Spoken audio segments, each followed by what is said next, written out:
Plongeons dans le lore. Arthur est un roi impitoyable qui gouverne le monde avec son pouvoir. Dans sa montée au pouvoir, il a anéanti ses ennemis, réduit des villes entières en cendres avec le feu nucléaire et commis des atrocités indicibles, tout cela pour dominer. Mais un jour, il se retrouve à réfléchir aux actes terribles qu'il a commis. Un profond sentiment de culpabilité le consume, et dans le moment suivant, il succombe à une maladie mystérieuse. Alors qu'il sombre lentement dans l'abîme, une voix résonne à travers l'obscurité, lui offrant une seconde chance et l'avertissant de ne pas la gâcher cette fois. Quelques instants passent. Arthur ouvre les yeux pour voir deux personnes le regardant fixement. L'homme à proximité est Reynold, qui se trouve être le père d'Arthur, et la femme à côté de lui est Alice, sa mère. Bien qu'ils ne s'attendent pas vraiment à ce que leur nouveau-né comprenne leurs mots, ils sont ravis de l'accueillir dans le monde. Graduellement, Arthur réalise que ces deux personnes sont effectivement ses parents et qu'il vient de naître il y a seulement 1 minute. Il a encore du mal à comprendre qu'il est de nouveau un bébé, mais il ne peut ignorer à quel point sa mère et son père sont naturellement attentionnés. Dans l'ensemble, il est assez content. Bien qu'il ne soit pas ravi d'être piégé dans le corps d'un bébé, il a une grosse tête. Il ne peut pas parler, et toutes les quelques heures, il salit sa couche sans aucun contrôle, donc il a complètement perdu son autonomie. Mais ensuite, quelque chose attire son attention, quelque chose d'encore plus étrange que sa situation actuelle. Il regarde son père canaliser de l'énergie dans ses poings et briser un énorme rocher en morceaux. Arthur est stupéfait, car c'est un pouvoir complètement inconnu pour lui, même après toutes ces années à gouverner le monde.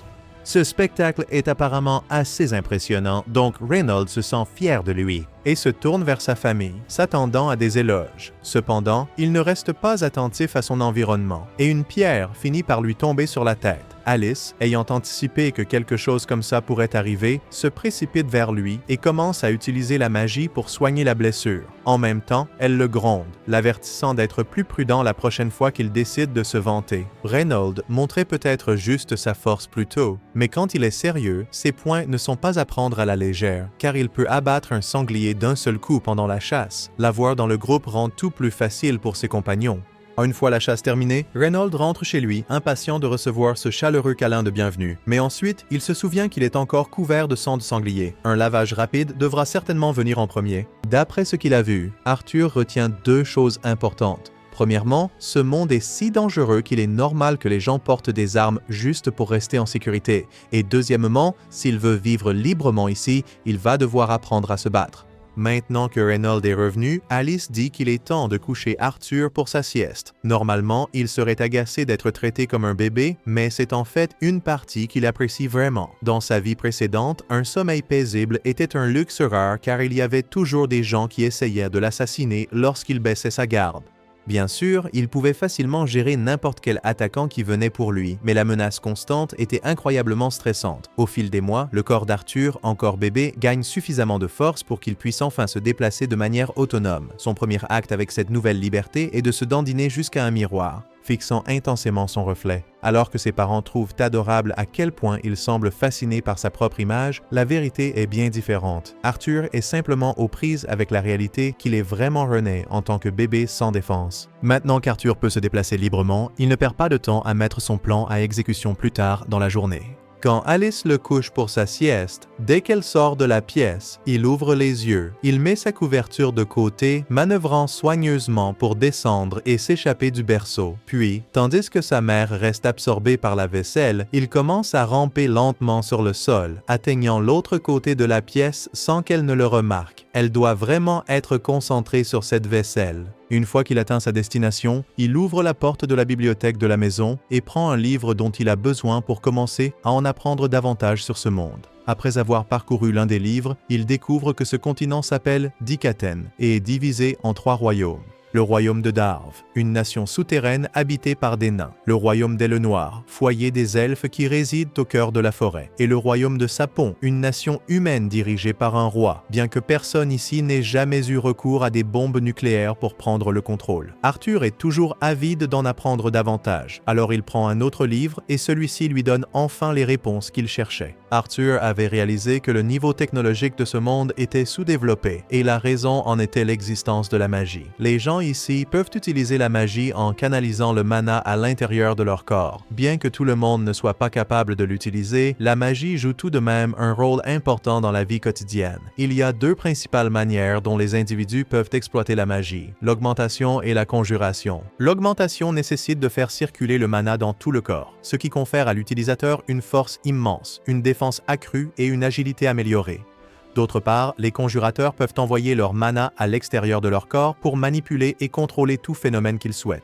Cela résume plus ou moins les informations concernant le système magique dans ce monde. Mais Arthur ne trouve aucun détail sur la magie de guérison qu'Alice avait utilisée plus tôt, ce qui le conduit à supposer qu'elle pourrait être une exception rare. D'après ce qu'Arthur peut comprendre, la majorité des gens commencent à manifester leur mana une fois qu'ils atteignent la puberté. Et en canalisant ce mana à travers ce qui est connu comme un noyau de mana, ils peuvent apprendre à le contrôler et finalement devenir des mages. Arthur trouve cela facile à comprendre car, dans sa vie passée, il est monté au pouvoir grâce à l'énergie naturelle du chi qui coulait en lui. Cela fonctionnait exactement de la même manière que le mana. Alors, il concentre toute son énergie, testant s'il peut déclencher une réponse. Et comme prévu, un noyau de mana commence à se former. Cela marque un grand pas en avant dans la croissance d'Arthur. Avant qu'il n'ait la chance de continuer son entraînement, sa mère parvient enfin à le trouver.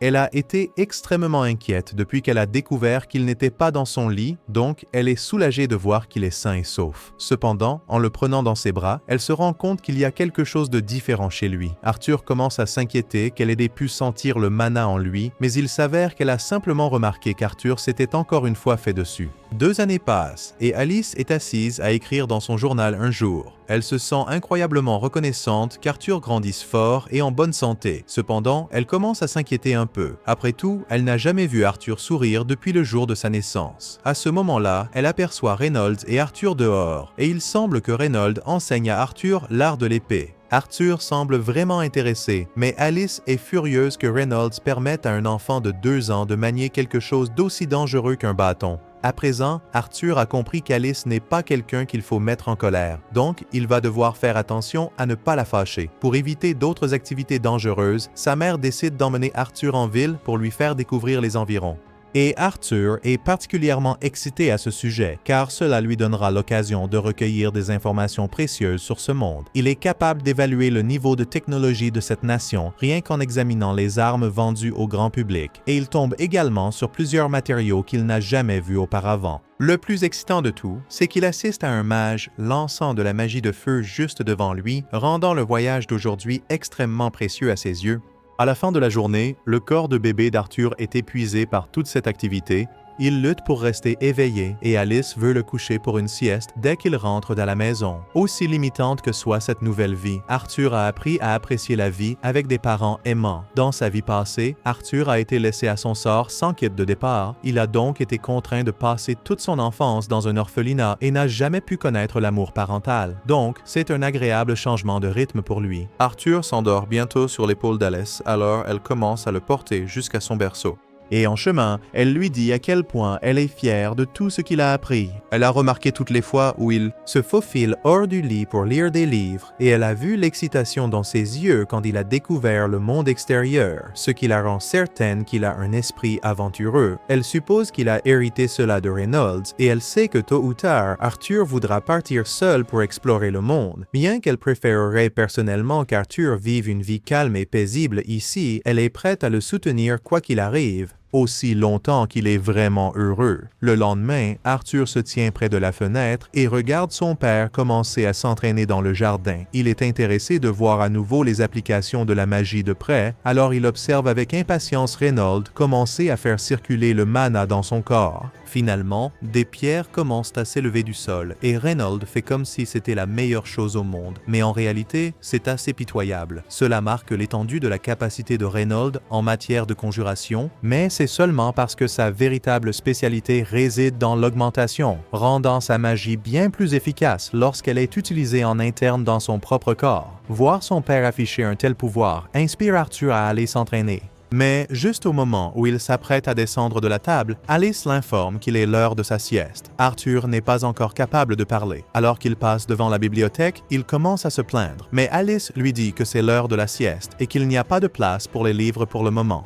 Normalement, Arthur n'aurait aucune chance dans une situation comme celle-ci, mais il a récemment découvert un mouvement légendaire, la moue. Il a perfectionné l'art d'utiliser sa mignonne allure de bébé comme une arme puissante. Donc, même si Alice prévoit toujours de le coucher pour sa sieste, elle finit par céder et le laisse lire son livre à la place. Une fois qu'Arthur est seul, il commence à s'entraîner avec son noyau de mana, et au cours des 2 dernières années, il a réussi à devenir assez habile. En collectant différents fragments de mana dans tout son corps, il a réussi à former un noyau de mana en lui-même. Et même si le processus était extrêmement épuisant, cela s'est avéré en valoir complètement la peine. Maintenant, avec juste un peu plus de concentration, il devrait être capable de lancer son tout premier sort. Mais Arthur sous-estime la force de son mana et finit par faire exploser toute la maison par accident. Ses parents étaient dehors lorsque l'explosion s'est produite et elle était si intense que le dos de Reynolds a été gravement brûlé. Mais à part cela, lui et Alice vont bien. Cependant, il ne leur faut pas longtemps pour réaliser qu'Arthur était encore à l'intérieur de la maison quand elle a explosé. Alors ils se précipitent immédiatement pour voir s'il est encore en vie. Une explosion d'une telle ampleur aurait dû rendre impossible la survie d'un bébé. Pourtant, lorsque Reynolds arrive à la bibliothèque, il est stupéfait de découvrir qu'Arthur n'est pas seulement indemne, mais qu'il est en fait celui qui a causé l'explosion. Il n'a que 3 ans, donc utiliser la magie n'aurait pas dû être possible avant qu'il ait au moins 12 ans. Et pourtant, Arthur est déjà presque un maître en matière de mana. Il se tient droit avec fierté et regarde ses parents, mais il oublie complètement que la maison s'effondre autour de lui. Alors, lorsque 2 poutres du toit s'effondrent vers lui, il est totalement pris au dépourvu. Il essaie de courir, mais ses petites jambes de bébé cèdent, ce qui donne l'impression que c'est la fin pour lui. Heureusement, Alice et Reynolds se précipitent pour le sauver. Alice se jette sur lui pour le protéger avec son corps, tandis que Reynolds utilise sa magie pour arrêter tous les fragments qui tombent et les protéger tous les deux. Arthur est un peu abasourdi car c'est la première fois que quelqu'un risque sa vie pour le sauver. Mais Alice est tellement soulagée qu'il aille bien qu'elle éclate en sanglots. Arthur n'est toujours pas habitué à ce que des gens se soucient de lui de cette manière. Alors quand il la voit pleurer, il ne peut s'empêcher de pleurer aussi. Dans sa vie précédente, il n'aurait jamais pu faire quelque chose comme ça, parce qu'on s'attendait à ce qu'il soit un roi impitoyable. Il y a eu un moment où un homme a tenté d'assassiner Arthur. Après sa capture, tout le conseil s'est réuni, prêt à rendre son jugement pour ses crimes. Non seulement cela, mais ils avaient également l'intention de renvoyer la femme et le fils de l'homme dans leur pays d'origine, un sort qui signifiait une torture et des expérimentations certaines. L'homme supplia Arthur, le priant d'épargner sa famille car ils étaient innocents et ne méritaient pas de souffrir pour ses actions. Dans un acte de compassion, Arthur choisit de l'exécuter sur le champ. C'est ainsi que les choses se passaient généralement pour lui à cette époque. Mais de nos jours, il s'entraîne aux côtés de son père. Reynolds suggère qu'Arthur devrait essayer les gantelets. Mais Arthur a passé toute sa vie à maîtriser l'épée. Il n'est pas prêt à changer son arme principale maintenant. Voyant à quel point Arthur est déterminé à rester avec l'épée, Reynolds choisit d'en manier une lui-même. Et juste pour pimenter un peu les choses, il décide d'améliorer son épée en utilisant du mana. Mais, à sa grande surprise, Arthur fait exactement la même chose et tranche sans effort l'épée de Reynolds. Après avoir vu cela, Reynolds en conclut qu'Arthur est bien trop doué pour qu'il puisse l'entraîner correctement. Alors, il commence à envisager l'idée de trouver un instructeur professionnel pour lui et se dirige à l'intérieur pour en discuter avec Alice. Alice rejette immédiatement l'idée, disant qu'il n'est pas question qu'elle envoie Arthur dans une ville quelconque juste pour s'entraîner. Ils avaient déjà convenu de cela. Reynolds serait celui qui apprendrait à Arthur à se battre tandis qu'elle s'occuperait de son éducation magique. Mais Reynolds mentionne le fait que pendant leur entraînement, Arthur a réellement tranché net son épée imprégnée de mana et que le gamin est encore un tout petit. S'il accomplit déjà des choses comme ça à un si jeune âge, imaginez ce qu'il pourrait réaliser dans les années à venir. C'est pourquoi Reynolds pense qu'il est crucial qu'il ait un mentor compétent. Alice ne peut pas nier le talent extraordinaire d'Arthur, mais elle déteste toujours l'idée de l'envoyer dans une école en ville tout seul. Parce qu'ils n'arrivent pas à se mettre d'accord, elle et Reynolds finissent par se chamailler à ce sujet pendant plusieurs minutes. Arthur, fatigué de tout ce va-et-vient, interrompt et suggère qu'il pourrait simplement l'accompagner en ville. De cette façon, il aurait toujours son professeur et ses parents n'auraient pas à s'inquiéter de le laisser seul. L'idée ne leur avait même pas traversé l'esprit, mais elle résout tout parfaitement. Ils décident tous les deux que c'est parfait et, sans perdre de temps, commencent à se préparer pour le voyage. Le lendemain, une calèche arrive pour les emmener en ville. Ils feront le voyage avec quelques-uns de leurs vieux amis et Arthur les reconnaît immédiatement comme le groupe qui a aidé Alice et Reynolds à reconstruire la maison après qu'il l'ait accidentellement détruite. Ils font tous partie d'un groupe appelé les Cornes Jumelles. Le chef, Adam, s'avance et se présente à Arthur. Puis Angela fait de même, tout en tirant Arthur directement contre sa poitrine et en le suffoquant presque dans le processus. Et bien sûr, sa mère regarde toute la scène se dérouler avec un grand sourire sur le visage. Heureusement, juste avant qu'Arthur ne perde connaissance, Durden intervient et l'éloigne d'Angela, se présentant au passage. Il est beaucoup plus décontracté et donne simplement un high five à Arthur. C'est alors qu'Arthur aperçoit une fille debout sur le toit de la calèche. Elle ne dit pas un mot, alors les autres interviennent et informent d'Arthur que son nom est Jasmine. Et enfin, le dernier membre du groupe est Ellen, l'archer. Maintenant que les présentations sont terminées, il est temps pour le groupe de partir. Ils montent tous dans les chariots et commencent leur voyage. Pendant le trajet, Alice se tourne vers Arthur et lui demande s'il attend avec impatience son premier grand voyage. Arthur répond que oui, mais dans son esprit, il ne peut s'empêcher de réfléchir à quel point ce monde semble arriéré. Ici, ils dépendent de charrettes tirées par des chevaux pour se déplacer, tandis qu'Arthur se souvient de sa vie passée où il commandait toute une flotte de navires volants à sa disposition. Après avoir passé la majeure partie de la journée sur la route, le groupe fait une pause pour se reposer et manger, installant un camp temporaire. Mais au moment où ils s'arrêtent, une meute de loups lance une attaque soudaine. Les bêtes se précipitent imprudemment pour être rapidement maîtrisées par les aventuriers expérimentés qui les éliminent en quelques instants. Arthur trouve toute la scène assez fascinante, car c'est la première fois qu'il assiste à un véritable combat dans ce monde et il est déjà déterminé à devenir assez fort pour faire face à de telles menaces par lui-même un jour. Maintenant qu'ils ont une quantité de viande de loup morte, le groupe décide de la cuisiner pour le dîner de ce soir. Le seul problème est qu'ils n'ont pas d'épices, donc ce sera juste de la viande grillée nature. À ce moment-là, Alice remarque une petite blessure sur le bras de Reynold et propose de la soigner. Mais avant qu'elle ne commence, Jasmine lui dit rapidement d'attendre un instant. Le reste du groupe se rassemble immédiatement autour d'Alice pour surveiller. Étant donné que les guérisseurs avec ces capacités sont extrêmement rares dans ce monde, si quelqu'un la voyait utiliser la magie de guérison, elle pourrait facilement devenir une cible à cause de cela. Avec Reynold complètement guéri par Alice, le groupe reprend ses activités précédentes. Cependant, Adam a envie de s'étirer avant de dormir. Il a beaucoup entendu parler de la force d'Arthur et veut en être témoin de ses propres yeux. Ce n'est rien de plus qu'un test amical de compétences. Adam demande à Arthur de se préparer, canalisant déjà du mana dans sa lance. Sans hésitation, Arthur suit le mouvement, faisant de même avec sa propre arme. Au moment où le match commence, Arthur concentre la magie dans ses pieds. Juste au moment où il est sur le point de percuter Adam, il disparaît soudainement pour se matérialiser derrière lui. Cela aurait dû être l'ouverture idéale pour qu'Arthur porte un coup, mais ses petites jambes maladroites de tout petit le trahissent. Ses pieds glissent sur le sol, le déséquilibrant, et la chute donne à Adam juste assez de temps pour retrouver son équilibre. Arthur et Adam commencent alors à s'entraîner. Comme Arthur n'est encore qu'un tout petit, son corps léger n'est pas capable de rivaliser avec la force d'un aventurier expérimenté et il finit par être projeté dans les airs. Heureusement, les autres le rattrapent avant qu'il ne touche le sol et commencent immédiatement à gronder Adam pour avoir failli blesser Arthur. Mais Adam se défend en disant qu'il ne pouvait pas se retenir parce qu'Arthur était beaucoup trop fort. C'est insensé qu'un enfant ait ce genre de pouvoir. Il soupçonne que Reynold a dû le soumettre à une sorte d'entraînement d'élite pour super soldats. Mais en réalité, Reynold n'a jamais rien enseigné de tout cela à Arthur. Il a tout compris par lui-même. À ce moment-là, Jasmine s'approche et surprend accidentellement Arthur. Elle avait été vraiment impressionnée par son combat, alors elle lui demande s'il peut lui montrer comment faire ce qu'il a fait avec la magie dans ses pieds. Arthur avait espéré garder cette technique pour lui, car c'est quelque chose qu'il a perfectionné dans sa vie précédente. Mais Jasmine n'accepte pas non comme réponse, et à en juger par le regard dans ses yeux, elle n'est pas prête à lâcher l'affaire.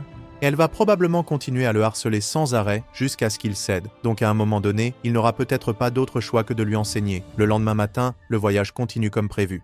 Et en chemin, ils prennent quelques pauses pour se détendre. Pendant ces pauses, Adine donne à Arthur quelques leçons de base de lancier et Hélène lui apprend à utiliser un arc quelques minutes après cela, et avec quelques leçons de base, il parvient à comprendre assez rapidement. L'expertise d'Arthur de sa vie passée se limite à l'épée, donc ces nouvelles leçons lui sont incroyablement utiles. Impressionné par tout ce qu'il en retire, il choisit de transmettre sa technique à Jasmine. La méthode consiste à infuser de la magie dans vos pieds, tout en utilisant simultanément la magie du vent, ce qui entraîne une augmentation massive de la vitesse. Après l'avoir vu exécuter une seule fois, Jasmine parvient à reproduire le mouvement parfaitement. Un peu plus tard, tandis qu'Arthur lit un livre de magie à l'intérieur de la calèche, Jasmine est également là pour une raison quelconque, simplement en train de le regarder. Et ce n'est certainement pas par accident. Elle saisit chaque occasion pour être près d'Arthur. Le lendemain matin, Jasmine donne un couteau à Arthur pour le remercier de lui avoir enseigné cette technique, et il devient assez évident qu'elle a des sentiments pour lui, surtout qu'elle ne fait normalement pas d'efforts pour se rapprocher des gens. Quelques minutes plus tard, tout le monde remonte dans les carrosses et ils poursuivent leur voyage. Mais alors qu'Arthur lit son livre, la calèche est soudainement attaquée par des bandits. Ils sont attaqués par des bandits et la calèche est complètement encerclée, donc il n'y a nulle part où aller. Le chef des bandits ordonne à ses hommes de s'emparer des femmes et des enfants pour les vendre comme esclaves. Avec cela, tous les bandits chargent en avant et les aventuriers font tout ce qu'ils peuvent pour les repousser. En termes de force pure, les Twinhorn et Reynolds sont bien supérieurs à n'importe lequel des bandits individuels. Mais le nombre est tout simplement trop grand pour qu'ils puissent s'en occuper seuls.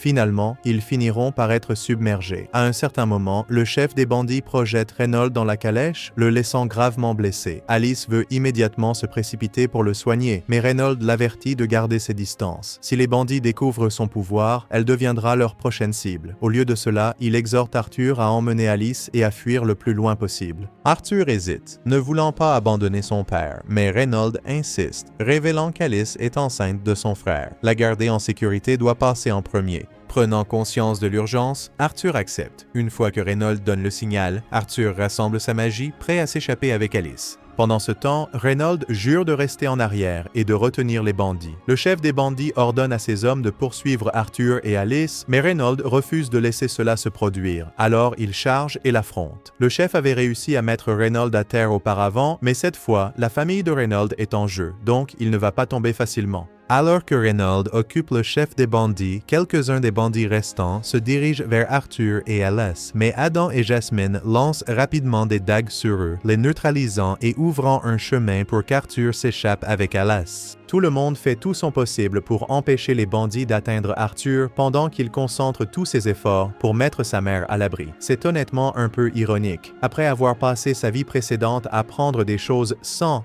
se soucier de quelqu'un d'autre, maintenant il se retrouve à fuir juste pour éviter de perdre quelqu'un qui compte beaucoup pour lui. Après plusieurs minutes de course, Arthur pense qu'ils ont mis suffisamment de distance entre eux et les bandits pour être en sécurité. Mais ils ne pouvaient pas avoir plus tort. Un bandit les observe depuis une falaise au-dessus et celui-ci sait réellement utiliser la magie. Il lance un sort de vent directement sur eux. Arthur ne le remarque pas tout de suite, et au moment où il s'en rend compte, le sort est déjà en route. Alors la seule chose qu'il peut faire est de pousser Alice hors du chemin et de prendre toute la force de l'attaque lui-même. La rafale de vent repousse Arthur, donc il va tomber de la falaise. Et avec son corps de tout petit, c'est essentiellement une condamnation à mort. Cependant, s'il va mourir, il ne partira pas seul. Alors qu'il tombe de la falaise, il prend le couteau qu'il a reçu de Jasmine et le lance sur le bandit. Le couteau frappe le bandit et la corde s'enroule fermement autour de sa cheville. Cela donne à Arthur la chance de le tirer également de la falaise. Les aventuriers essaient rapidement d'utiliser la magie pour attraper Arthur. Mais à ce moment-là, il est déjà tombé trop loin pour qu'il puisse l'atteindre, ce qui signifie qu'Arthur est pratiquement condamné. Alors qu'il plonge vers ce qui semble être une mort certaine, Arthur réfléchit à sa vie, et même si la fin est proche, il ressent un étrange sentiment de calme, sachant qu'il a pu protéger la famille qui compte tant pour lui. Il comprend enfin pourquoi cet homme dans sa vie précédente était si déterminé à protéger ses proches. Arthur n'a même pas hésité à se sacrifier pour sa mère, et bien qu'il ne regrette pas ce qu'il a fait, une partie de lui souhaite encore avoir pu rester avec eux un peu plus longtemps. Après cette chute mortelle, Arthur parvient d'une manière ou d'une autre à se traîner hors de la rivière et à entrer dans une grotte. Mais à ce moment-là, il se retrouve face à face avec une créature terrifiante, regrettant immédiatement sa décision de chercher refuge ici. Il tente une attaque surprise sur la bête, mais le monstre le repousse sans effort en plein vol et l'exhorte à se détendre. Le monstre insiste sur le fait qu'il n'est pas maléfique et qu'il veut seulement être ami, mais Arthur ne croit pas un mot. Quoi qu'il en soit, il est toujours gravement blessé et ses blessures ne guériront pas à moins qu'il ne mange quelque chose. C'est alors que le monstre commence à cueillir des fruits du mur de la grotte. Il dit à Arthur de les manger, mais il ne fait pas confiance à ces fruits aléatoires qui poussent sur un mur. Il se prépare à se lever et à essayer de parler pour se sortir de la situation, mais à ce moment-là, ses blessures le rattrapent finalement. Alors qu'il essaie de se lever, il entend quelque chose craquer et s'effondre instantanément, pleurant toutes les larmes de son corps. Le monstre le réprimande, disant à Arthur d'arrêter de pleurer. Après tout, survivre à cette chute relevait du miracle. L'esprit d'Arthur est envahi de questions, mais la créature l'interrompt, refusant de répondre à moins qu'il ne mange les fruits. Au début, Arthur hésite, incertain. Mais, au moment où il croque dans la première baie, il est surpris de constater qu'elles sont en fait délicieuses. Une fois qu'il a fini de se goinfrer, Arthur se tourne vers le monstre et lui demande s'il sait comment vont ses parents. Le monstre explique qu'il ne peut pas quitter la grotte, donc il ne peut pas aller vérifier en personne la situation de la famille d'Arthur, mais il possède une capacité qui lui permet de voir à de grandes distances. En utilisant ce pouvoir, il génère un écran et montre à Arthur que ses parents ont réussi à vaincre les bandits restants. Ils sont donc toujours vivants et en sécurité, et Arthur est ravi d'entendre une si bonne nouvelle. Reconnaissant, il remercie le monstre d'avoir confirmé que ses parents sont indemnes. Réalisant qu'il sera coincé ici pendant un certain temps, il se dit qu'il pourrait aussi bien s'entendre avec son étrange nouveau compagnon. Elle s'appelle Sylvia et il s'avère qu'elle est en fait une personne gentille. Au cours des jours suivants, Arthur est resté dans la grotte, mangeant et se reposant pour permettre à ses blessures de guérir. Sylvia ne l'a jamais quitté, veillant sur lui tout le temps. Une fois qu'il avait enfin retrouvé ses forces, Arthur était désespéré de rentrer chez lui immédiatement, mais Sylvia l'a averti qu'il n'y avait aucun moyen qu'il survive au voyage de retour seul. La grotte dans laquelle il se trouve actuellement est située à la lisière de la forêt des elfes, et cette partie de la forêt est infestée de toutes sortes de bêtes magiques et de bandits impitoyables, bien plus que ce qu'Arthur peut gérer. Mais cela ne signifie pas qu'il va être piégé ici pour toujours. Sylvia a le pouvoir d'ouvrir une faille dimensionnelle, ce qui signifie qu'elle peut renvoyer Arthur chez lui, ou au moins dans un endroit plus sûr que cette forêt. Le seul problème est que cela va lui prendre beaucoup de temps pour créer la faille. Donc, en attendant, Arthur va devoir patienter. Comme il n'a rien d'autre à faire, Arthur attrape un bâton et commence à le faire tournoyer, pratiquant son maniement de l'épée. Quelques jours passent, et bien qu'Arthur ait appris à apprécier la compagnie de Sylvia, il n'a toujours rien appris sur elle. Les seules choses qu'il sait sont qu'elle ressemble à un monstre terrifiant, qu'elle semble se cacher de quelque chose et qu'elle est une personne incroyablement gentille. Après avoir terminé son entraînement à l'épée pour la journée, Arthur se dirige vers un rocher et s'assoit pour commencer à entraîner son mana. Sylvia est impressionnée qu'un enfant aussi jeune qu'Arthur ait déjà un noyau de mana, mais elle est sûre qu'il n'a jamais appris à faire cela. Elle tend la main et une grande quantité de mana commence à s'y accumuler. Arthur est stupéfait car Sylvia rassemble essentiellement du mana en lançant son sort. Et si Arthur pouvait un jour apprendre à faire cela, il ne fait aucun doute qu'il deviendrait incroyablement puissant. Cela dit, avant que Sylvia ne pense même à lui proposer d'apprendre la technique, elle demande d'abord à Arthur ce qu'il a l'intention de faire avec le pouvoir qu'il gagnera en le maîtrisant. Arthur n'y avait jamais vraiment pensé auparavant, mais maintenant qu'il y réfléchit, il se souvient comment sa famille et ses amis ont failli être anéantis à cause de bandits. Alors, il dit à Sylvia qu'il utilisera son pouvoir pour détruire quiconque osera blesser sa famille. Cependant, Sylvia n'aime pas cette réponse, alors elle tape Arthur sur le front et le repousse. Sylvia rétorque qu'elle ne partagerait jamais ses compétences avec quelqu'un qui pense ainsi. Arthur soutient que vouloir détruire ses ennemis est tout à fait naturel. Il ne comprend pas pourquoi elle est si en colère. Pour illustrer son propos, Sylvia appuie un seul doigt sur le front d'Arthur et explique froidement qu'avec ce même geste, elle pourrait lui fendre le crâne comme un œuf ou simplement effleurer sa peau.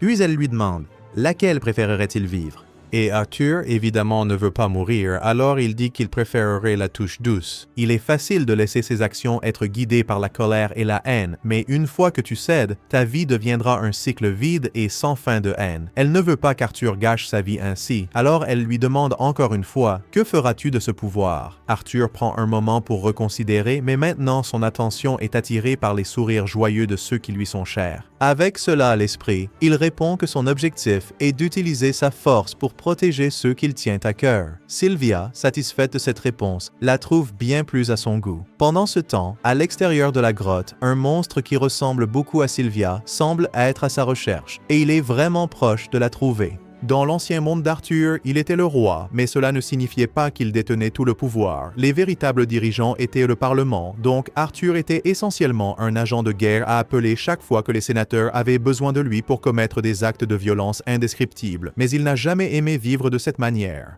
Revenant au moment présent, Sylvia guide Arthur à travers les étapes de sa technique. Après l'avoir démontré elle-même, elle lui demande d'essayer. Arthur commence à rassembler et à compresser le mana ambiant dans l'air autour de lui. Une fois qu'il maîtrise le processus, il canalise ce mana pour améliorer ses propres capacités. Ressentant l'augmentation immédiate de sa puissance, il se précipite avec enthousiasme vers Sylvia pour lui exprimer sa gratitude pour son entraînement. Cependant, Sylvia sent soudainement quelqu'un approcher, alors elle pousse Arthur dans un tas de rochers et lui dit de rester silencieux. Arthur n'a aucune idée de ce qui se passe, alors il jette un coup d'œil hors du tas de rochers et voit un autre monstre qui ressemble à Sylvia. Sylvia semble savoir qui il est et elle est surprise qu'il ait réussi à la trouver ici, mais le deuxième monstre ne veut pas perdre de temps, alors il exige que Sylvia vienne avec lui. Mais Sylvia dit simplement non, alors il commence instantanément à attaquer. Arthur veut se précipiter pour l'aider, mais il entend alors la voix de Sylvia dans sa tête lui disant de ne pas s'inquiéter pour elle. L'autre monstre tente de persuader Sylvia de simplement le suivre, avertissant que si elle ne le fait pas, il sera obligé de la tuer. Mais Sylvia préfère mourir que de lui obéir. Alors elle commence à rassembler son mana et dévoile sa véritable forme. Il s'avère que Sylvia est un dragon, et sous cette forme, elle peut utiliser beaucoup plus de puissance qu'avant. Elle lance une énorme décharge sur l'autre monstre, alors il la bloque. Mais il lui dit qu'elle est insensée, car dans l'état actuel de son corps, elle ne pourra pas survivre en utilisant autant de puissance. Sylvia est bien consciente qu'elle mourra probablement à cause de cela, mais cela ne la dérange pas car elle a vécu une vie longue et heureuse. Elle réussit à projeter l'autre monstre contre un mur, mais il n'en a pas encore fini. Il se relève et commence à lancer une rafale de décharge sur Sylvia. Elle subit de lourds dégâts des attaques, mais pour le moment, elle est plus préoccupée par Arthur que par elle-même, car le combat est maintenant dangereusement proche de l'endroit où elle l'a frappé. L'autre monstre lance une autre décharge sur elle et elle ne peut pas l'esquiver, car cela toucherait Arthur. Alors, elle utilise toute l'étendue de son pouvoir pour intercepter la décharge et arrêter le temps temporairement. Pendant que le temps est arrêté, elle dit à Arthur de sortir de sa cachette. Arthur fait ce qu'elle dit puisque cela semble sûr et il aimerait poser des questions sur tout ce qui se passe, surtout le fait qu'elle soit un dragon, mais il n'y a pas de temps à perdre.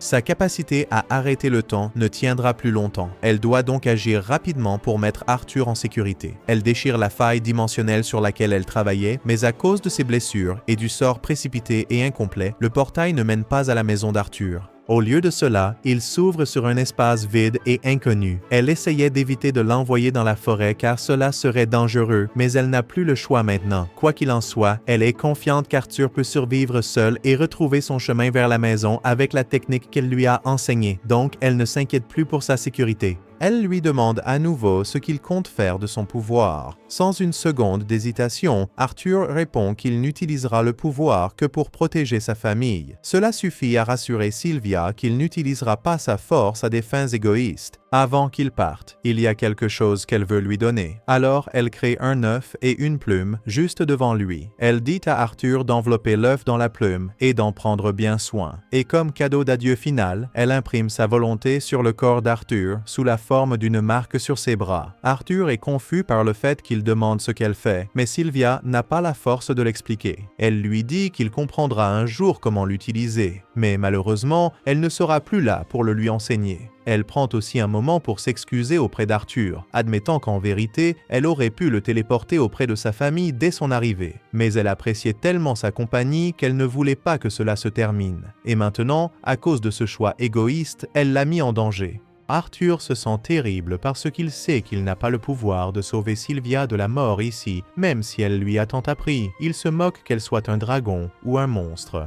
Pour lui, elle est un membre précieux de sa famille. Il lui dit qu'il la considère comme une mère, mais Sylvia lui rappelle qu'il a déjà une maman. Arthur lui dit qu'elle peut être sa grand-mère. Sylvia n'avait pas anticipé cette réponse, mais l'idée d'être appelée grand-mère lui plaît vraiment. Elle demande à Arthur de le répéter et il s'exécute volontiers. Bien que Sylvia ressente une profonde tristesse à l'idée de ne plus revoir Arthur, le temps presse. Alors, elle le pousse doucement en avant, l'incitant à traverser le portail. Arthur comprend. Alors il prend les cadeaux qu'elle lui a donnés et passe à travers. Mais à la dernière seconde, il change d'avis et commence à supplier Sylvia de venir avec lui. Mais elle ne peut pas faire ça, alors elle ferme le portail et envoie Arthur. Le temps reprend et Sylvia est frappée par l'explosion de l'autre monstre et les dégâts semblent fatals. Elle tombe au sol, mais le monstre n'est pas dupe et ne pense pas qu'elle est morte. Il sait qu'elle est bien trop forte pour être vaincue par une seule explosion. Pourtant, alors qu'il s'approche de son corps immobile, il baisse sa garde. Au moment où il est à portée, Sylvia rassemble toutes ses forces et déclenche une explosion dévastatrice, le réduisant en cendres et détruisant tout à proximité. Alors qu'Arthur est en train d'être téléporté, il entend un dernier message de Sylvia. Elle lui demande s'il se souvient de ce qu'elle lui a dit plus tôt sur la bonne façon d'utiliser son pouvoir. Arthur s'en souvient, bien qu'il se sente encore profondément attristé par tout ce qui vient de se passer. Sylvia lui dit alors que le monde peut être un endroit triste et que des moments comme ceux-ci sont inévitables de temps en temps. Mais c'est précisément pour cela qu'Arthur doit faire la différence, qu'il doit changer les choses. Arthur résiste, insistant qu'il n'y a aucun moyen qu'il puisse accomplir quelque chose d'aussi énorme, mais elle ne lui demande pas de remodeler le monde du jour au lendemain. Il peut y aller lentement, un petit pas à la fois. D'ailleurs, ce n'est pas la première fois qu'il prend le contrôle du destin du monde.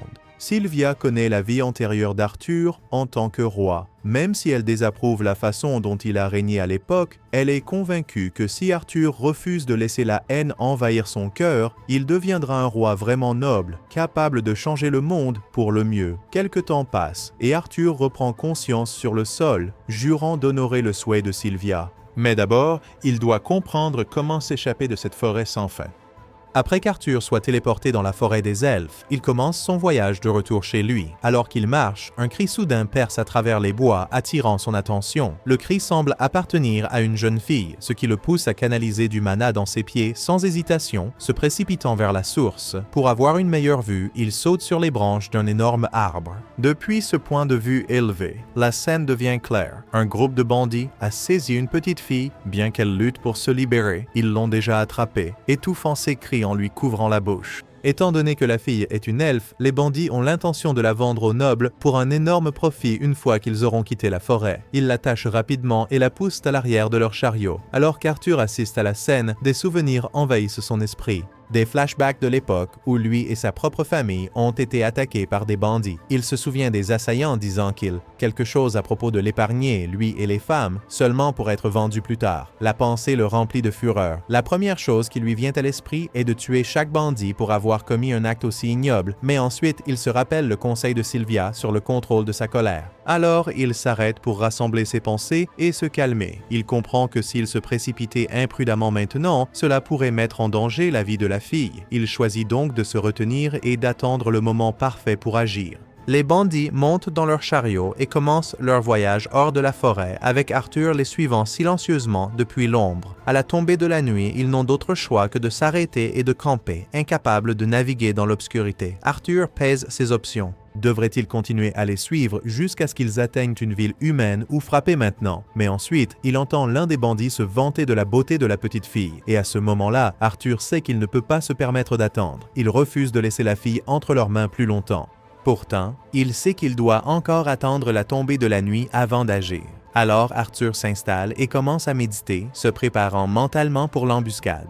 Une fois que l'obscurité s'est suffisamment installée, Arthur ouvre les yeux et commence à élaborer sa stratégie d'attaque. C'est alors qu'il remarque que les bandits ont plusieurs chiens de forêt en laisse et il trouve étrange que ces chiens obéissent aux ordres de ces humains sans opposer la moindre résistance. Il examine les chiens de plus près et remarque qu'ils portent tous des colliers magiques qui sont manifestement utilisés pour forcer leur obéissance, quelque chose qu'il pourrait peut-être exploiter. Alors, il jette quelques pierres vers les loups pour les agiter. Les bandits entendent les hurlements soudains de leurs chiens dans cette direction. Alors le chef ordonne à l'un de ses subordonnés d'aller rapidement vérifier les chiens. Le bandit se lève rapidement et donne un coup de pied dans le cou de l'un des chiens pour faire taire ses aboiements. Mais au moment où son attention se détourne, Arthur profite de l'ouverture. Il invoque une lame de mana et saute derrière le bandit. Et quelques secondes plus tard, le bandit gît mort, frappé de multiples entailles. Arthur s'empare de l'arme du bandit et quand un autre arrive pour enquêter sur le bruit, Arthur lui saute sur le dos et lui tranche la gorge. 2 bandits sont maintenant à terre, mais le corps d'Arthur s'épuise déjà. Il doit donc finir cela rapidement. À ce moment-là, un autre bandit arrive pour voir ce qui retient les 2 autres. Alors Arthur tente de l'éliminer instantanément aussi, mais il le rate, ne tranchant que la jambe de l'homme. Le bandit crie, alertant les autres de la présence d'Arthur. Leur chef comprend rapidement qu'Arthur est un mage, réalisant que ce ne sera pas un combat simple. Pourtant, il ne veut pas qu'Arthur meure. Après tout, vendre un enfant mage sur le marché noir lui rapporterait encore plus de pièces que la fille elfe. Le chef commence à canaliser la magie dans ses bras et se jette sur Arthur avec un coup, poussant Arthur à reculer et à tenter de riposter avec un coup de pied. Bien que le chef des bandits l'esquive habilement, Arthur cherche à le surprendre en lançant son couteau, mais le bandit l'attrape en plein vol et le retourne contre lui. Par conséquent, Arthur est jeté au sol et le bandit le soulève par les chevilles pour se moquer de lui. Le chef nargue Arthur, disant qu'il n'est pas de taille face à un adulte en force brute. Et Arthur sait qu'il a raison. Alors, il change de tactique et attaque avec de la magie. Il lance une boule de feu directement sur le genou du bandit. Et alors que l'homme crie de douleur, Arthur enfonce son couteau dans son crâne. Avec le reste des bandits éliminés, seul le blessé reste. Arthur l'achève, puis se dépêche de vérifier la fille à l'intérieur de la calèche. Elle a été bandée aux yeux tout ce temps, complètement inconsciente de ce qui s'est passé. Alors Arthur la rassure en lui disant que les bandits sont partis et qu'elle est en sécurité maintenant. Elle s'appelle Tesha, et tandis qu'Arthur l'aide à sortir de la calèche, il lui dit qu'elle est libre de rentrer chez elle. Mais Tesha aperçoit du sang sur la main d'Arthur et s'inquiète profondément pour lui. Arthur comprend qu'il est normal pour les enfants de se sentir anxieux en voyant du sang, donc il n'est peut-être pas judicieux de la laisser voir les cadavres éparpillés sur le sol. Il demande à Tesha de rester là un moment et s'occupe de recouvrir tous les corps des bandits avec une bâche. Tesha demande à Arthur ce qu'il est advenu des hommes qui l'ont enlevé, ne voulant pas avouer qu'il les a tués. Arthur explique simplement qu'ils ont eu un petit accident et ne la dérangeront plus. La fille ne pose pas plus de questions, alors Arthur récupère ses affaires dans la charrette des bandits et les lui remet. Avec un rapide adieu, il se retourne pour partir. Il a encore un long voyage de retour devant lui, mais Tesha lui attrape soudainement le bras, le suppliant de ne pas partir. Elle est terrifiée à l'idée d'être laissée seule. Si Arthur l'abandonne ici, elle pourrait finir comme proie pour les golems des arbres qui rôdent dans la forêt. Il lui demande si elle connaît au moins le chemin du retour. Et bien qu'elle reconnaisse la direction, elle n'a aucune idée de la distance réelle de son village. Arthur n'est pas ravi à ce sujet, mais au fond de lui, il sait que Tesha ne survivra pas seule au voyage. À contre-cœur, il accepte de la ramener chez elle. Il jette un coup d'œil aux chiens et, pendant un instant, il aime l'idée de les utiliser pour accélérer leur voyage. Bien qu'il n'ait aucune idée de comment garder un chien sous contrôle, il pense qu'il vaut mieux simplement les laisser derrière. Cependant, Tesha insiste pour qu'ils enlèvent au moins les colliers magiques des chiens afin qu'ils puissent retourner dans la forêt. Arthur la met en garde que les loups pourraient devenir agressifs une fois les colliers retirés, mais elle croit qu'elle ira bien puisqu'elle n'a rien fait pour les provoquer. Et en tant que personne qui vit dans cette forêt, c'est sa responsabilité de s'occuper des créatures qui l'habitent. Finalement, elle enlève les colliers des loups et comme prévu, ils retournent calmement dans la forêt. Le lendemain matin, Arthur et Tesha commencent leur voyage vers le village elfique et après un certain temps, ils s'arrêtent pour prendre un repas. Arthur prépare un ragoût simple et insiste pour qu'elle le mange, expliquant qu'elle aura besoin de force pour le long voyage à venir. Tesha trouve l'arôme du ragoût étrange, étant fait uniquement de viande séchée et de sel, donc ce n'est pas particulièrement savoureux, mais c'est mieux que de rester affamé. Tesha demande à Arthur ce qui l'a amené dans la forêt d'Elshire au départ. Alors, puisqu'il est inhabituel pour les humains de venir ici, surtout un enfant voyageant seul, Arthur explique alors qu'il a été séparé de sa famille et s'est retrouvé ici d'une manière ou d'une autre. Arthur demande ensuite à Tesha comment est la vie dans le royaume d'Elener et elle adore cet endroit. Ses parents sont généralement occupés par le travail, donc elle passe principalement son temps avec son serviteur et son grand-père. Ils continuent d'avancer dans leur voyage, mais comme Tesha n'a aucune idée de la distance réelle de son village, il est difficile de dire combien de temps le voyage va durer. Pour rendre les choses encore plus frustrantes, les chiens que Tesha a libérés les suivent depuis un bon moment maintenant et Arthur commence sérieusement à regretter de ne pas les avoir tués quand il en avait l'occasion. Cette nuit-là, Arthur choisit de monter la garde à l'extérieur de la tente pour s'assurer que les chiens ne les attaquent pas, lui et Tesha, pendant leur sommeil. Cependant, après un certain temps, Tesha passe la tête et incite Arthur à venir se coucher. Il insiste sur le fait qu'il n'est pas fatigué et prévoit de rester en garde, mais elle est bien trop effrayée pour être laissée seule. Alors elle le supplie de la rejoindre à l'intérieur de la tente. Arthur finit par céder, choisissant de monter la garde depuis l'intérieur de la tente pour apaiser les inquiétudes de Tesha. Elle essaye de ne pas montrer sa peur, mais elle insiste pour qu'Arthur reste près d'elle en tout temps. Avant l'heure du coucher, elle est curieuse d'en savoir plus sur le royaume des humains et demande à Arthur si c'est vrai que tous les humains sont des pervers qui prennent plusieurs épouses. Arthur est pris au dépourvu quand Tesha dit cela et lui demande où elle a entendu ça. Alors elle lui dit que c'est son grand-père qui l'a dit. Arthur admet qu'il y a des gens comme ça, mais insiste sur le fait que la plupart des humains sont en fait assez modestes. Tesha le croit sur parole, puis se retourne et s'endort immédiatement. Le matin, Arthur et Técha se réveillent et poursuivent leur voyage. Au cours des derniers jours, Técha s'est beaucoup attachée à Arthur. Et maintenant que le souvenir des marchands d'esclaves s'est estompé, elle semble beaucoup plus heureuse. Bien que ses compétences de survie soient encore insuffisantes, elle ne pouvait même pas traverser une rivière toute seule, obligeant Arthur à la porter. Sorti de nulle part, Arthur ressent une forte douleur dans la poitrine et il ne parvient pas à comprendre ce qui la cause. Técha, visiblement inquiète, se précipite pour chercher des herbes médicinales qui pourraient être utiles. Mais Arthur a le sentiment que ce n'est pas une maladie ordinaire. Alors qu'il s'appuie contre un arbre pour se soutenir, le chien de tout à l'heure apparaît soudainement et Arthur commence à paniquer, réalisant qu'il n'est pas en état de se défendre si l'animal choisit d'attaquer. Técha revient bientôt avec les herbes. Alors Arthur l'avertit de rester à l'écart car le chien pourrait être dangereux. Mais à sa surprise, le loup dépose simplement un sanglier mort devant Arthur et s'éloigne. Arthur est confus par ce qui vient de se passer, mais Técha suppose que le chien essayait de le remercier pour son aide précédente.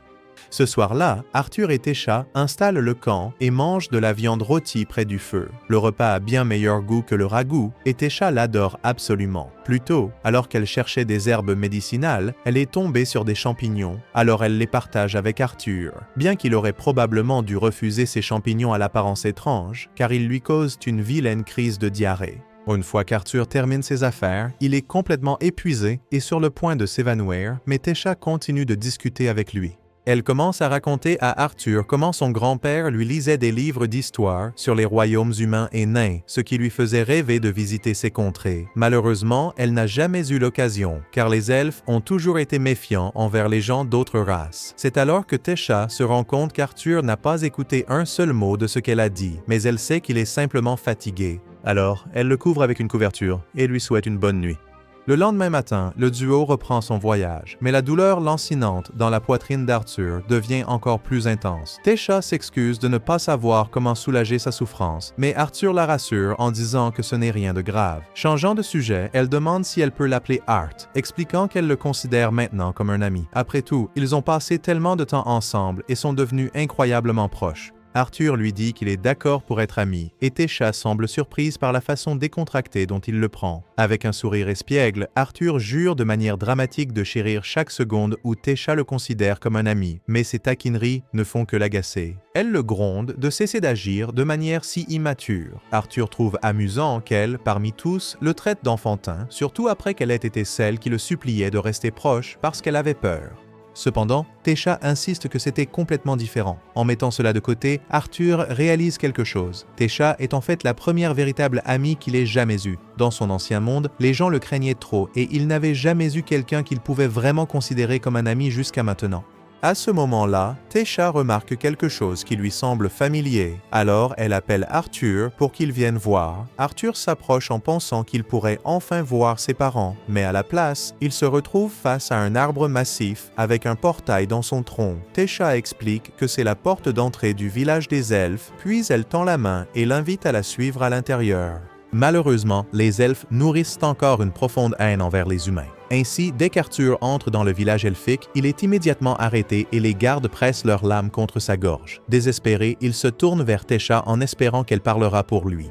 Mais, à sa grande surprise, elle le fixe froidement sans dire un mot. En voyant cela, Arthur commence à soupçonner que Técha l'a délibérément attiré dans un piège et il n'arrive pas à croire qu'il s'est laissé berner par l'idée que quelqu'un pourrait vraiment vouloir être son ami. Après tout, il a déjà enduré de nombreuses trahisons dans sa vie précédente.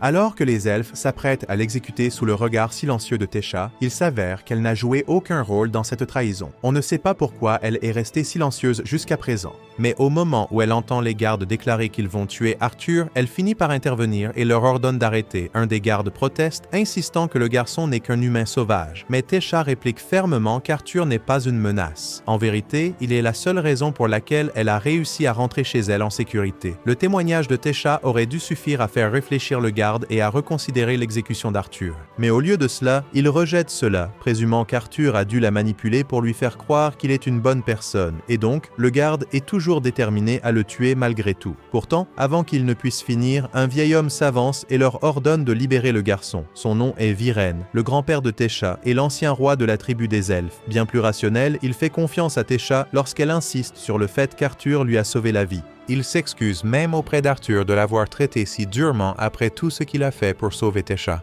Il semblait tout de même assez douteux que la princesse disparue apparaisse soudainement aux côtés d'un garçon inconnu. Arthur est soulagé de ne plus être exécuté, mais il est aussi complètement stupéfait d'apprendre que Tesha est une princesse, puisqu'elle n'a jamais pris la peine de le lui dire. Malgré leurs jours de voyage ensemble, Tesha n'a apparemment pas jugé bon de le mentionner. À ce moment-là, la mère et le père de Tesha arrivent, ayant été informés que leur fille avait enfin été ramenée, et Tesha se précipite immédiatement dans leurs bras, ravi de les revoir après si longtemps. Si Tesha est une princesse, alors logiquement, ses parents doivent être le roi et la reine d'Elenoir. Malheureusement, ils ne sont pas aussi raisonnables que Viren. Dès que le père de Tesha remarque Arthur, il exige de savoir pourquoi un humain sauvage se tient dans son royaume. Il ordonne à ses soldats de saisir l'humain et de le mettre à mort sur le champ.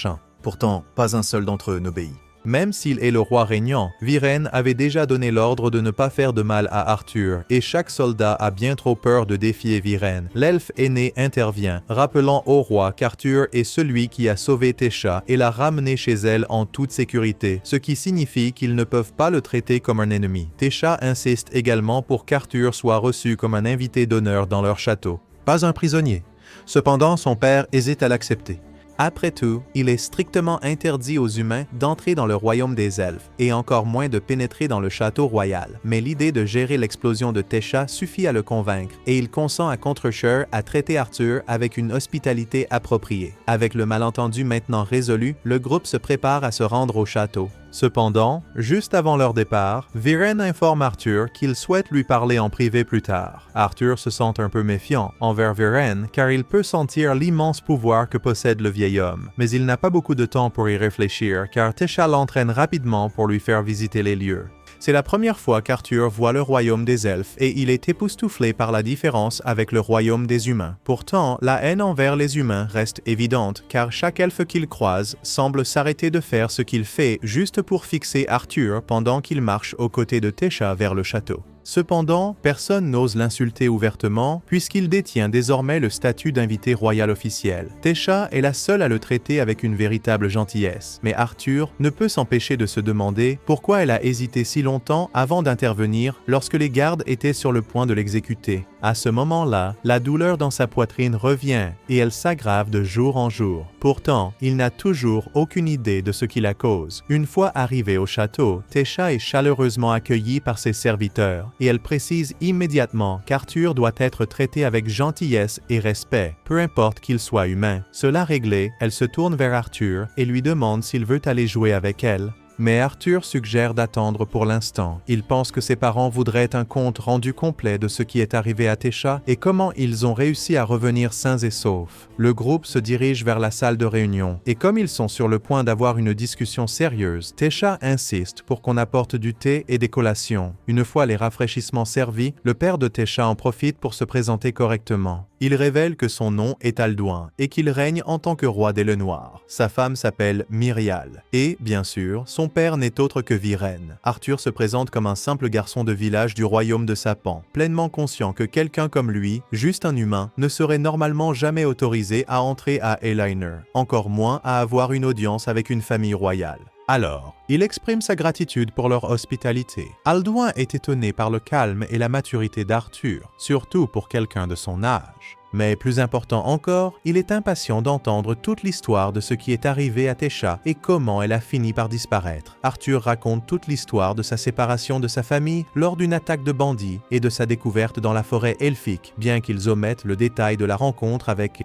Sylvia dans la grotte. Il décrit ensuite le moment où il a rencontré Tesha, expliquant qu'il l'a découverte en train d'être enlevée par des trafiquants d'esclaves. Alduin est furieux que les humains aient eu l'audace de tenter de vendre Tesha en esclavage, mais Arthur souligne que les elfes ont également participé au commerce d'esclaves, donc ce n'est pas uniquement un vice humain. Cela mis à part, Viren demande comment Arthur a réussi à sauver Tesha des trafiquants d'esclaves. Arthur révèle alors qu'il les a tous éliminés. Lorsqu'un des gardes entend cela, il commence à crier qu'il est impossible qu'un enfant ait abattu des trafiquants d'esclaves seul. Mais Viren le fait taire rapidement, avertissant qu'il ne le répétera pas. Arthur ne semble pas mentir, donc Alduin dit qu'il est enclin à croire son histoire. Et maintenant que tout le monde est sur la même longueur d'onde concernant ce qui s'est passé, Arthur mentionne qu'il a une faveur à demander. Comme il l'a déjà expliqué, il s'est retrouvé coincé dans la forêt après l'attaque des bandits, donc il espère qu'ils pourront l'aider à rentrer chez lui. Alduin est furieux qu'un humain ait l'audace de demander une faveur à la famille elfique, mais étant donné qu'Arthur s'est donné tant de mal pour ramener Tesha chez elle en toute sécurité, il est juste qu'il rembourse la dette. De plus, si Alduin refuse d'aider Arthur, il devra supporter l'inévitable explosion de Tesha, et il préfère éviter cela. À contre-cœur, il accepte d'aider. Cependant, le portail de téléportation menant à Sapen est actuellement scellé et ne peut être activé qu'une fois tous les 7 ans lors du sommet entre les dirigeants des 3 royaumes. Comme la dernière réunion a eu lieu il y a 2 ans, Arthur devrait attendre encore 5 ans avant que le portail ne soit à nouveau accessible. Arthur n'est pas disposé à attendre aussi longtemps, et Alduin n'aime pas non plus l'idée qu'un humain reste à Eleanor pendant 5 ans. Alors il décide de faire escorter Arthur par un groupe de soldats jusqu'à Sapen. Il veut que le garçon parte le plus vite possible, mais comme il est déjà assez tard, il dit qu'Arthur peut se reposer ici pour la nuit et partir le matin. Arthur exprime sa gratitude pour la décision d'Alduin de l'aider à rentrer chez lui, mais la douleur dans sa poitrine ne cesse de s'intensifier et Virion semble remarquer que quelque chose ne va pas chez lui. Un peu plus tard, une chambre a été préparée pour Arthur dans le château et il prend actuellement un bain, mais la douleur ne cesse de s'aggraver. Alors Arthur commence à s'inquiéter de mourir. Après son bain, il sort sur le balcon pour prendre l'air en espérant que cela aidera avec la douleur. Il se sent un peu mieux maintenant, mais il doit découvrir la cause de sa douleur constante avant que quelque chose de grave ne se produise. À ce moment-là, Arthur lève les yeux et aperçoit Tesha avec ses parents, debout sur le balcon au-dessus de lui, et leur vue lui rappelle ses propres parents. Il ne sait toujours pas si Reynold et Alice ont survécu à l'attaque des bandits, mais il est conscient de leur force, donc ils ont dû trouver un moyen de s'en sortir. Malgré tout, il souhaite profondément pouvoir leur parler en ce moment. Juste à ce moment-là, Tesha remarque Arthur et elle peut voir qu'il a l'air triste. Alors, après avoir fini avec ses parents, elle va lui parler. Une fois qu'elle rattrape enfin Arthur, elle s'excuse pour la façon dont son père l'a traité si grossièrement. Mais Arthur dit que cela ne le dérange pas. Il comprend pourquoi Alduin se comporterait ainsi, puisqu'il y a eu des décennies de guerre entre les elfes et les humains, donc bien sûr, il serait difficile pour lui de faire confiance à un humain, surtout quand sa fille est impliquée. Penser à ses parents fait se rappeler à Arthur à quel point il est loin des siens, et il ne peut s'empêcher de s'inquiéter qu'il ne soit pas content de le voir. Après tout leur voyage avait été pour son bien, alors il pourrait finir par le blâmer pour tout ce qui s'est passé. Il se tient également responsable de ne pas avoir réussi à protéger sa famille lors de l'attaque des bandits et de s'être séparé d'eux. Mais à ce moment-là, Tesha lui attrape le visage et lui secoue la tête. Elle ne connaît pas grand-chose des parents d'Arthur, mais s'ils ressemblent aux siens, elle est certaine qu'ils seront heureux de le voir quand il reviendra enfin. À ce moment-là, le couloir s'illumine d'une multitude de lucioles, et au milieu de leur lumière éclatante, Arthur commence à imaginer les visages souriants de ses parents. Depuis qu'il est rené dans ce monde, ils ont été à ses côtés, et jamais ils ne lui ont fait sentir qu'il n'était pas aimé. Alors, pourquoi a-t-il si peur qu'il puisse lui en vouloir pour ce qui s'est passé? Il laisse son traumatisme de sa vie passée obscurcir son jugement avec suspicion depuis un certain temps maintenant.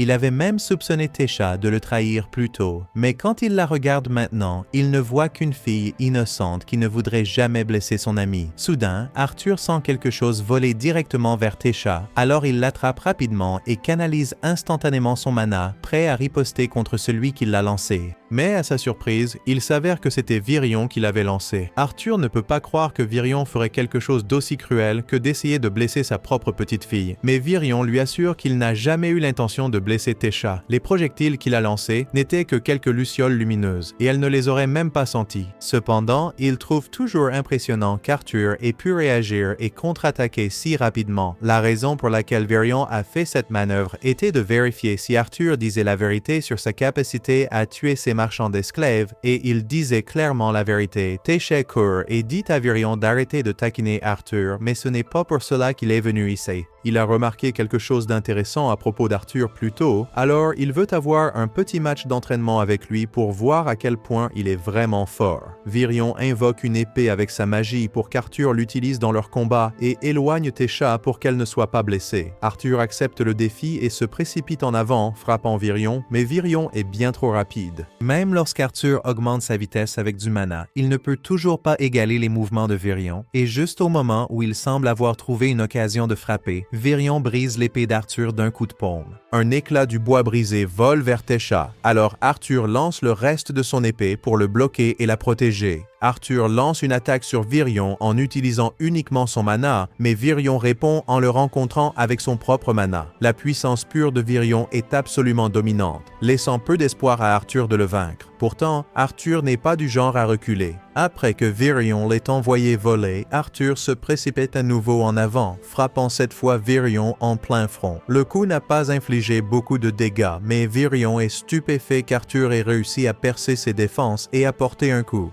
Impatient pour un deuxième round, il est soudainement interrompu lorsque Tésha lui pince le derrière et le gronde pour avoir intimidé Arthur. Arthur les rassure que ce n'est pas grave. En fait, il est presque honoré que quelqu'un d'aussi fort que Virion le considère comme un adversaire digne. Saisissant l'instant, Virion dit alors à Arthur qu'il veut le prendre comme disciple. Arthur est surpris et demande à Virion s'il est sérieux, bien que ce ne soit clairement pas le genre de choses sur laquelle Virion plaisanterait. Il insiste donc auprès d'Arthur, lui demandant s'il acceptera l'offre. Arthur hésite, incertain de la réponse à donner, surtout parce qu'il n'a pas encore réussi à informer ses parents qu'il est en vie. Virion rassure Arthur en lui disant que si c'est sa seule préoccupation, il connaît un moyen pour qu'Arthur puisse parler immédiatement avec ses parents.